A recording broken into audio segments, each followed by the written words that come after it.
Students, plus one business studies की इस class में आपका स्वागत है। आज जो हम पढ़ने जा रहे हैं वो पार्टनरशिप ऑर्गेनाइजेशन के बारे में हम पढ़ेंगे, जिसे साझेदारी संगठन के नाम से पुकारा जाता है। आज मैंने यहाँ आपको इसका अर्थ समझाना है, इसकी विशेषताएं या लक्षण जिनको हम कहते हैं वो हम करेंगे, और उसके पश्चात साझेदारी के प्रकार भी हमने यहाँ पे समझने हैं। तो सबसे पहले हम इसके अर्थ से शुरू करते हैं कि साझेदारी आखिर होती क्या है। साझेदारी एक ऐसा व्यापार है जिसमें अनेक व्यक्ति स्वामी होते हैं, वो मिलकर व्यापार में पैसा लगाते हैं, पूंजी लगाते हैं, मिलकर व्यापार को चलाते हैं, और जो भी लाभ या हानि होती है उसका आपस में बंटवारा करते हैं। कुल मिलाके इस प्रकार के व्यापार में किसी भी व्यक्ति को जबरदस्ती साझेदार नहीं बनाया जाता। इसमें स्वेच्छा से अर्थात अपनी इच्छा से कोई व्यक्ति अगर चाहे तो वो शामिल होता है, और मिलकर ये लोग पैसा लगाते हैं, मिलकर व्यापार को चलाते हैं, और जो भी लाभ या हानि होती है उसको आपस में बांटते हैं।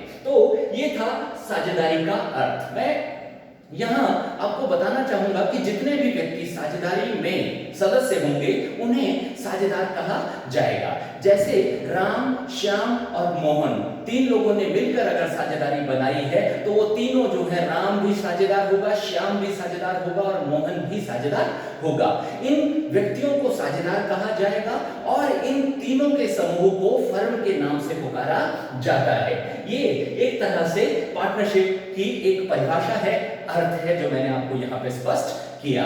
अब हम करने जा रहे हैं इसकी विशेषताएं, कैरेक्टरिस्टिक्स, जिनको लक्षण भी कहते हैं। इसके लक्षणों को सही ढंग से समझने के लिए हम इनको दो भागों में बांटते हैं। नंबर 1 इज स्टैट्यूटरी कैरेक्टरिस्टिक्स, जिनको वैधानिक लक्षण के नाम से पुकारा जाता है। इन्हें वैधानिक लक्षण इसलिए कहा जाता है क्योंकि इन लक्षणों की जो विवेचना है वो साझेदारी अधिनियम 1932 के तहत की गई है, इसीलिए इन्हें स्टैट्यूटरी कैरेक्टरिस्टिक्स के नाम से या वैधानिक लक्षणों के नाम से पुकारा जाता है। इसमें जो सबसे पहला आता है, एक से अधिक व्यक्तियों का होना, मोर देन वन पार्टनर। कुल मिलाके एक व्यक्ति स्वयं अपने आप के साथ साझेदारी नहीं कर सकता। अगर वो साझेदारी बनाना चाहता है तो उसे किसी अन्य व्यक्ति के साथ अनुबंध करना होगा। ये जो साझेदारी है इसका जन्म ही अनुबंध से होता है, और अनुबंध के लिए कम से कम दो व्यक्तियों का होना लाजमी है। कुल मिलाके मैं आपको यहां बताना चाहूंगा कि साझेदारी में कम से कम दो व्यक्ति होने चाहिए। अब बात आती है कि ज्यादा से ज्यादा कितने हो सकते हैं। तो अधिकतम संख्या के बारे में जो हमारा साझेदारी अधिनियम 1932 है वो बिल्कुल साइलेंट है, वो इसके बारे में कुछ भी नहीं कहता है। हाँ, इसकी जो सदस्यों की संख्या है वो कंपनी अधिनियम 2013 में स्पष्ट की गई है कि जो इसमें इस पार्टनरशिप में जो सदस्यों की संख्या है वो सामान्य व्यवसाय में ज्यादा से ज्यादा 50 हो सकते हैं, और अगर आपके द्वारा जो साझेदारी बनाई जा रही है अगर वो बैंकिंग व्यवसाय है, अर्थात वो रुपए पैसे का कारोबार करने के लिए अगर आप बना रहे हैं तो उसमें ज्यादा से ज्यादा 10 व्यक्ति ही हो सकते हैं। अगर इससे ज्यादा संख्या किसी भी हालत में हो जाती है तो वो जो साझेदारी है वो अवैध घोषित कर दी जाती है, और कानून की नजर में उसका कोई भी अस्तित्व नहीं होता। कुल मिलाके इसमें ज्यादा से ज्यादा व्यक्ति जो है वो 50 हो सकते हैं, और सामान्य व्यवसाय की दशा में, बैंकिंग व्यवसाय की दशा में ज्यादा से ज्यादा केवल 10 व्यक्ति ही हो सकते हैं। उसके पश्चात जो दूसरी हमारी विशेषता आती है वो है व्यवसाय का होना, एग्जिस्टेंस ऑफ बिजनेस। यहां मैं आपको ये बताना चाहूंगा कि साझेदारी तभी मानी जाएगी अगर वो किसी भी व्यवसाय को करने के लिए या चलाने के लिए बनाई जाती है। अगर आप अपने मित्र के साथ सिर्फ नाम के लिए ही कोई साझेदारी बना देते हैं तो उसे जो है साझेदारी नहीं माना जाएगा। ये जो साझेदारी है ये केवल तभी मानी जाएगी अगर वो किसी व्यवसाय के लिए की जाती है, और साथ में ये जो व्यवसाय है ये वैधानिक भी होना जरूरी है। अगर ये वैधानिक नहीं है, अर्थात कानूनन रूप से ये वैध नहीं है, तो भी इसे साझेदारी नहीं माना जाएगा। आप किसी धर्मार्थ संस्था को बनाने के लिए, अर्थात जैसे किसी मंदिर के निर्माण के लिए अगर कुछ व्यक्तियों के साथ मिलकर बोलते हैं कि हमने साझेदारी बनानी है, तो वो साझेदारी नहीं मानी जाएगी, क्योंकि उसका मकसद जो है वो व्यवसाय करना नहीं है, बल्कि एक मंदिर बनाना है। कुल मिला के व्यवसाय का होना लाजमी है। उसके पश्चात जो हमारी तीसरी विशेषता आती है वो है कॉन्ट्रैक्चुअल रिलेशनशिप, अनुबंधित संबंध। मैं आपसे यहां बताना चाहूंगा कि जो साझेदारी का निर्माण है वो अनुबंध की बदौलत ही होता है। आप और आपका मित्र आपस में साझेदार नहीं है क्योंकि आप दोनों के बीच में अनुबंध नहीं है। अगर आपस में आप मिलकर किसी भी व्यापार को चलाने का अनुबंध कर लेते हैं, चाहे वो लिखित है चाहे वो मौखिक है, तो आप दोनों साझेदार माने जाएंगे। कुल मिलाकर ये आवश्यक है कि दोनों के बीच में अनुबंध होना चाहिए। ये अनुबंध जो है वो हमें साझेदारी के निर्माण में मदद करता है, इसके बिना साझेदारी नहीं बन सकती। और जिन व्यक्तियों में अनुबंध करने की क्षमता नहीं है, योग्यता नहीं है, जैसे कोई व्यक्ति अस्वस्थ मस्तिष्क का है, अर्थात साधारण शब्दों में अगर मैं कहूं कि अगर कोई व्यक्ति पागल है, वो अनुबंध नहीं कर सकता क्योंकि कानून उसको अनुबंध करने में जो है काबिल या योग्य नहीं मानता। या जो अवयस्क है, जो अभी कानूनन 18 वर्ष की आयु जिसने अभी तक प्राप्त नहीं की है, उसे भी हम अपना साझेदार नहीं बना सकते। हाँ, अगर हम चाहें तो लाभ के लिए उसे साझेदार बनाया जा सकता है, लेकिन हानि के लिए नहीं। कुल मिलाके जो साझेदारी है उसका जो निर्माण है वो अनुबंध से होता है, और जिन व्यक्तियों में अनुबंध करने की क्षमता है केवल वही साझेदार हो सकते हैं। उसके पश्चात जो हमारी चौथी विशेषता आती है वो है उद्देश्य लाभ कमाना और आपस में बांटना। कुल मिलाके हमारा जो साझेदारी बनाने का मकसद है वो लाभ कमाना होना चाहिए। अगर हम किसी धर्मार्थ कार्य के लिए इकट्ठे हो रहे हैं जिसका मकसद लाभ कमाना नहीं है, तो उसे साझेदारी नहीं माना जाएगा। साझेदारी तभी मानी जाएगी जब वहां पे मकसद जो है लाभ कमाना होना चाहिए, और साथ में जो भी लाभ होगा उसे आपस में बांटना भी आवश्यक है। अगर हम आपस में नहीं बांट रहे हैं तो उसे साझेदारी नहीं माना जाएगा। जैसे राम, श्याम और मोहन ने साझेदारी बनाई, लेकिन अगर राम कहता है कि सारा का सारा जो लाभ है वो केवल मेरा है, तो इसे साझेदारी नहीं माना जा सकता। साझेदारी में ये आवश्यक है कि जो भी लाभ होगा वो राम को भी मिलेगा, श्याम को भी मिलेगा, मोहन को भी मिलेगा। बेशक राम को थोड़ा ज्यादा मिल सकता है, मोहन को थोड़ा कम मिल सकता है, और श्याम को बिल्कुल और ज्यादा कम मिल सकता है, लेकिन बांटना पड़ेगा।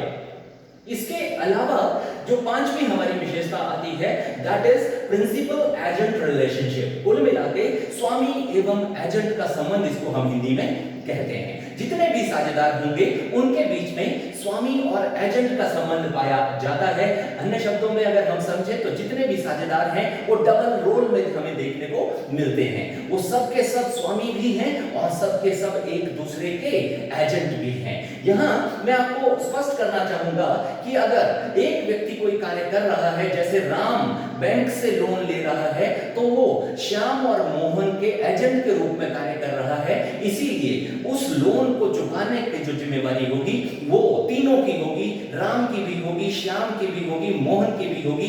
क्योंकि जब राम लोन ले रहा था तो वो एक तरह से एजेंट के रूप में काम कर रहा था श्याम और मोहन का। कुल मिलाके जितने भी साझेदार होते हैं उनमें सब में जो है, मैं आपको यहाँ बताना चाहता हूं कि वो एक दूसरे के स्वामी भी होते हैं और एक दूसरे के एजेंट भी होते हैं। उसके पश्चात अब जो हमारी आती है विशेषताएं, बी जनरल कैरेक्टरिस्टिक्स, सामान्य लक्षण जिनको हम बोलते हैं।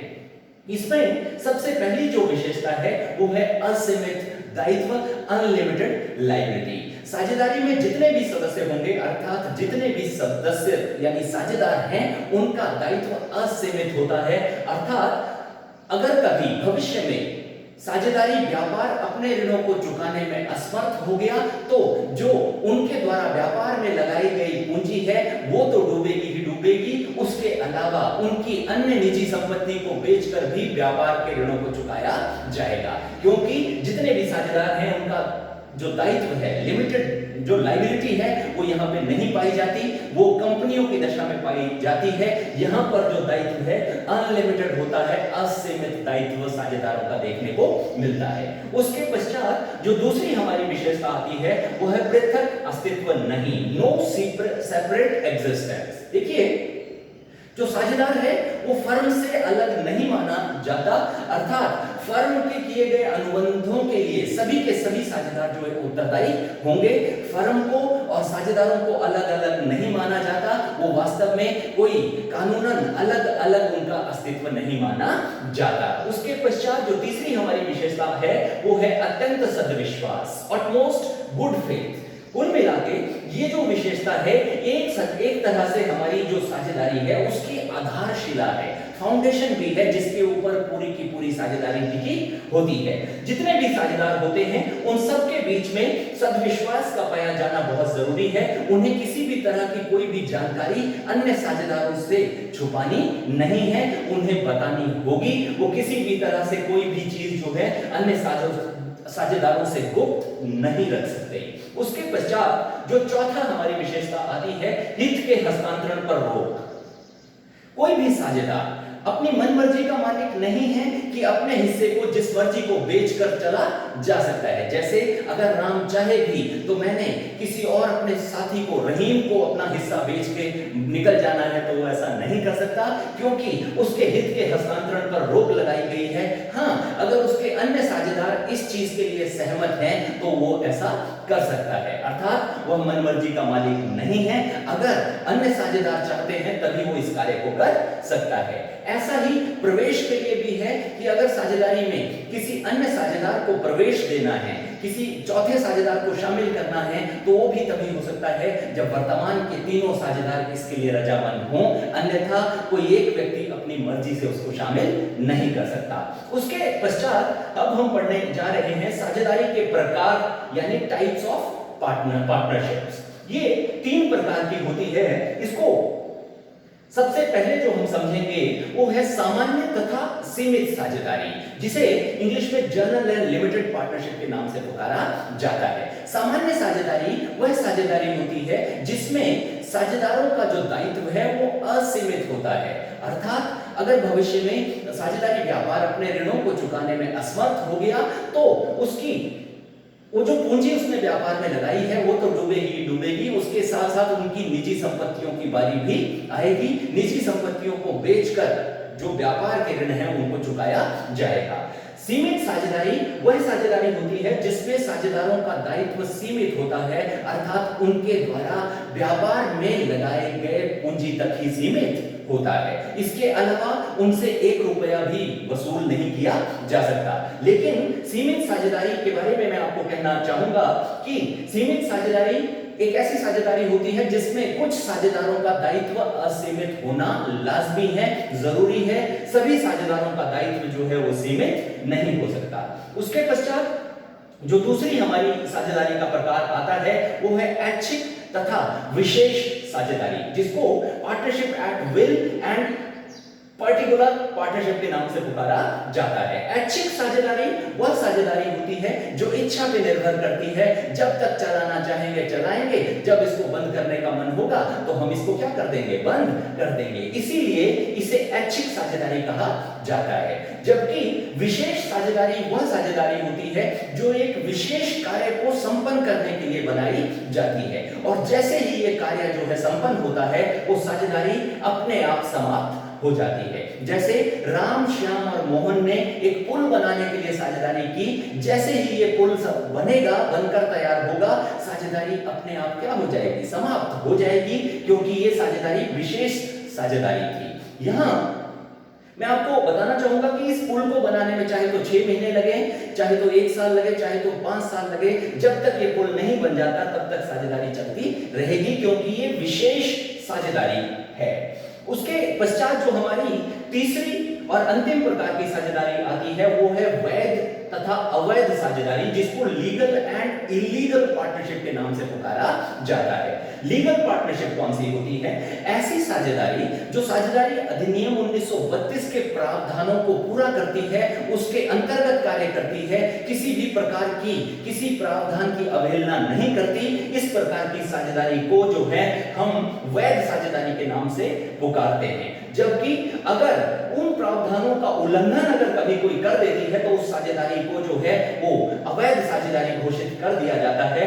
यहां मैं आपको बताना चाहूंगा कि ये जो साझेदारी है ये कुछ दशाओं में जो है अवैध हो जाती है, अपने आप हो जाती है। जैसे कि अगर हमारी साझेदारी का उद्देश्य जो है वो गैर कानूनी हो जाए, कानून के खिलाफ हो, या जो पब्लिक पॉलिसी है उसके खिलाफ अगर हमारा जो मकसद है साझेदारी को बनाने का वो हो जाता है, तो हमारी साझेदारी अपने आप जो है अवैध घोषित कर दी जाती है। या जैसे कभी हमारे जो सदस्यों की संख्या जो मैंने आपको ऊपर भी स्पष्ट की कि सामान्य व्यवसाय में 50 से ज्यादा नहीं हो सकते और बैंकिंग व्यवसाय में 10 से ज्यादा नहीं हो सकते। अगर 10 से 11 हो जाते हैं या 50 से 51 हो जाते हैं तो हमारी साझेदारी जो है वो अपने आप अवैध हो जाती है। कुल मिलाके यहाँ ये भी एक कारण है, इस दशा में भी अवैध हो जाती है। एक और कारण भी हो सकता है, जैसे किसी शत्रु देश के किसी व्यक्ति के साथ, ऐसा देश जिसके साथ हमारी जो है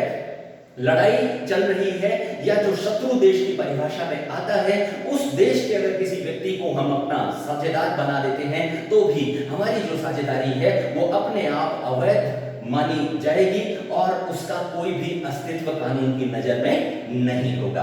तो विद्यार्थियों, ये था आज का हमारा टॉपिक जिसमें हमने साझेदारी संगठन के बारे में पढ़ा, हमने उसका अर्थ समझा, उसके लक्षण अथवा विशेषताएं समझी और अंत में हमने साझेदारी के प्रकार भी समझे।